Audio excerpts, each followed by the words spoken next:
Hello दोस्तों, मैं advocate Shadab Mansoor DFC को हरिद्वार से। कैसा है मेरा यूट्यूब परिवार, कैसे हैं आप सब? क्या आरबीआई ने क्या ऑर्डर दिया है कर्जदारों के लिए कि उनकी प्रॉपर्टी, उनकी ज़मीन, उनका मकान, उनका प्लाट, उनकी फैक्ट्री पर कोई कब्ज़ा नहीं कर सकता है बैंक या एम्बेसी कंपनी। आपके पास कितना भी उनका लोन हो, वो आपकी प्रॉपर्टी पर कब्ज़ा नहीं कर सकते। तो आज इसी हम टॉपिक पर बात करने वाले हैं। अगर मैं आपसे कहता हूँ, अगर आपके पास पैसे हैं तो उनके पैसे लौटा दीजिए, अगर नहीं है तो कोई घबराने की बात नहीं है। कोई आपका कुछ नहीं बिगाड़ सकता, कुछ नहीं उखाड़ सकता। जब तक हम बैठे हैं आपका कोई कुछ नहीं उखाड़ सकता। मैं एक आपसे कहना चाहूँगा कि छोला छाप यूट्यूबर से भी बचें, कि उनका ये कहना है कि आरबीआई ने कहा है कि उनकी प्रॉपर्टी पर कब्ज़ा नहीं किया जा सकता। ऐसे मेरे एक सब्सक्राइबर ने कहा, वो मुझसे जुड़े, उनकी प्रॉपर्टी पर पोजीशन का, डीएम का 15 दिन का नोटिस आ चुका था। तो किसी यूट्यूबर से वो कनेक्ट थे, उन्होंने उनको जो सलाह दी उसके अकॉर्डिंग उनका जो प्रॉपर्टी थी वो नीलाम हो गई और कम पैसों में चली गई, जिससे उन्हें बहुत ही नुकसान हुआ। तो ऐसे जोलाचा यूट्यूबर से भी बचें जिन्हें नॉलेज ना हो। जोलाचा यूट्यूबर जैसे डॉक्टर होते हैं, कुछ ऐसे जोलाचा तो सेम ये भी ऐसे होते हैं, तो इनसे बचना चाहिए। ये जो पोजीशन का मामला है कि प्रॉपर्टी पर कब्जा नहीं किया जा सकता लोन डिफॉल्ट होने पर। लोन डिफॉल्ट आज से नहीं, 183 साल पहले से लोन डिफॉल्ट हो रहे हैं और आगे भी होते रहेंगे। ऐसा नहीं है कि 100 लोगों ने लोन लिया और 100 में से 100 ने पैसे चुका दिए। कोई ना कोई डिफ़ॉल्ट हो जाता है। 20 साल की लोन होती है, ऐसी कोई परिस्थिति आ जाती है कि जिसमें लोन देना असंभव हो जाता है और वो उस कारण लोन डिफ़ॉल्ट हो जाता है।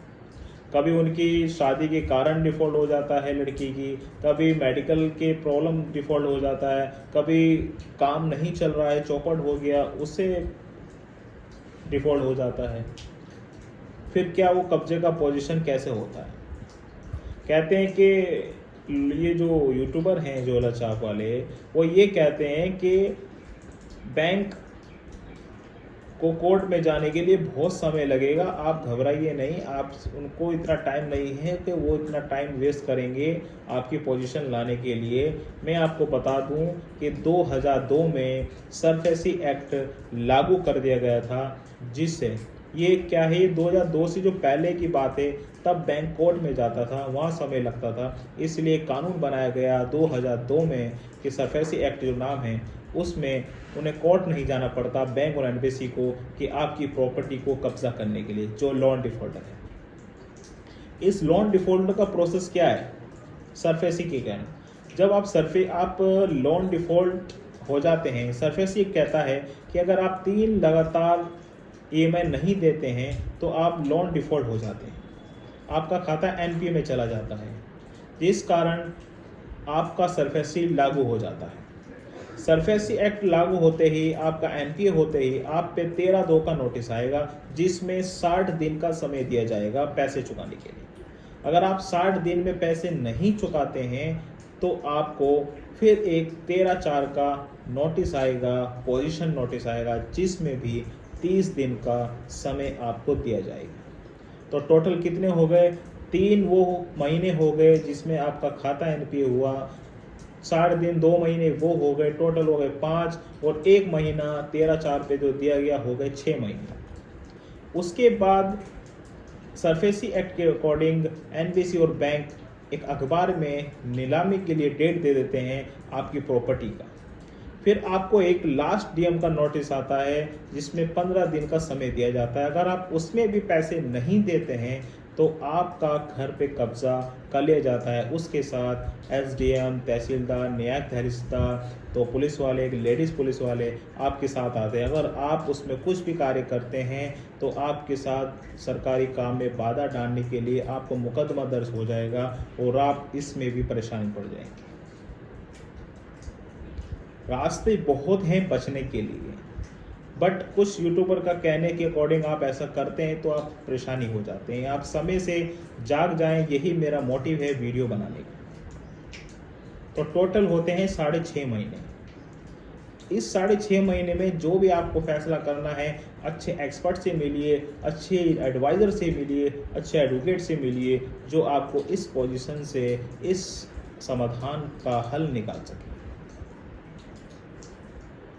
किसी झोलाझा यूट्यूबर के कहने में मत आइए जिन्हें ये नॉलेज ही नहीं कि जाता है। अब बैंक को, एम्बेसी को कोर्ट नहीं जाना पड़ता है, वो सीधा SRFC एक्ट के अकॉर्डिंग आप पे कार्रवाई कर देती है, आपको समय भी देती है, मगर आप किसी की सलाह के अकॉर्डिंग वो समय सारा निकाल देते हैं और लास्ट में आप फंस जाते हैं। तो इस चीज़ से आपको बचना है और ध्यान रहे कि आप किसी भी एक्सपर्ट से एडवाइस ले तो उसकी जान पहचान कर ले, क्या उसे नॉलेज है इस बारे में या नहीं।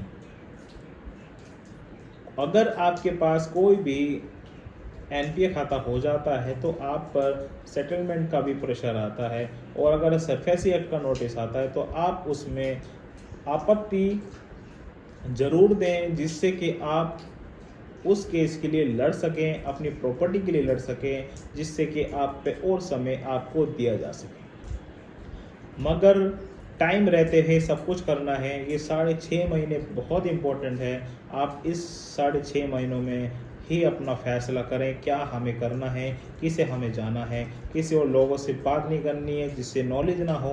और अगर आप मेरे चैनल पर नए हैं तो इसको सब्सक्राइब कर दीजिए, लाइक कर दीजिए, ज़्यादा से ज़्यादा इस वीडियो को शेयर कीजिए, जिससे उन लोगों को भी इस बारे में पता चल जाए, वो भी अपना घर, अपनी फैक्ट्री, अपना मकान बचा सकें, टाइम टू टाइम रहकर किसी की बातों में ना आए और सही लोगों को ही एडवाइस लें, सही से एक्सपर्ट से लें, सही एडवोकेट से लें।